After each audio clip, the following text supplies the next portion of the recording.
हमसे भागना पिसाई, हमसे भागना पिसाई। Music by DJ Sandeep। ए भोला हमसे भागना पिसाई। सुनाए गौरा तनी भंगिया तीसा सिलवन बलोड़ा लिया घीसा।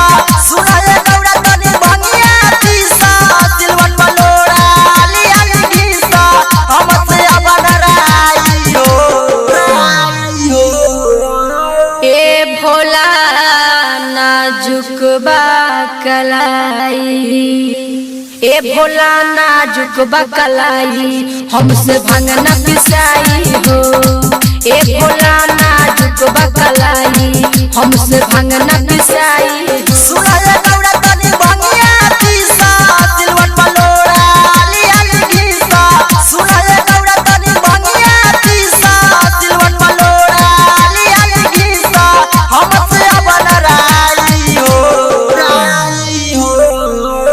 ए भोला नाजुक बा कलाई, ए भोला नाजुक बा कलाई, हमसे भांगना पिसाई हो।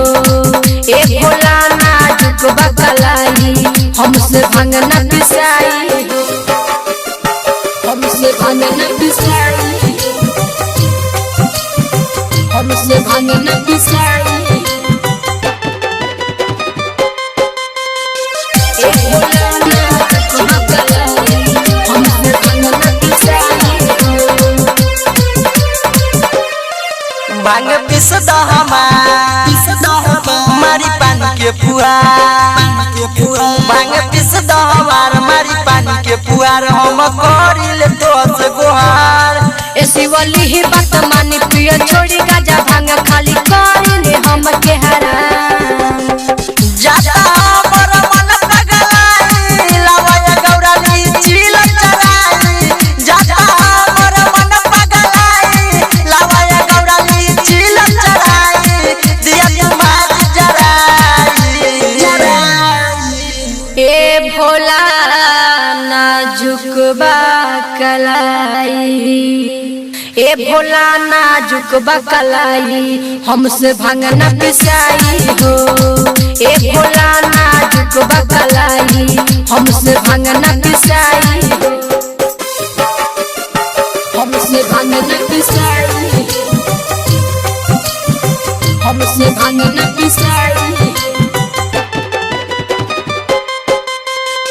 ए भोला नाजुक बा कलाई, हमसे भांगना पिसाई हो। नहीं खाइबो हम खाना होई भांग के दीवाना।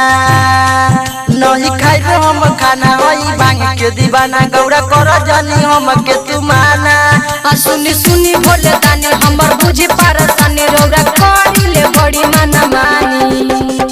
देखो ये गौरा नीरजो मायावत बादल कृष्ण भांग बलावत। देखो ये गौरा नीरजो मायावत बादल कृष्ण भांग बलावत। काने पकावर उठाई के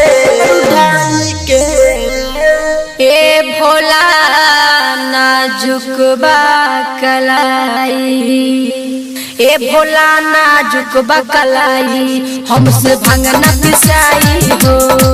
ए भोला नाजुक बा कलाई, हमसे भांगना पिसाई हो। Recording Studio Deoria।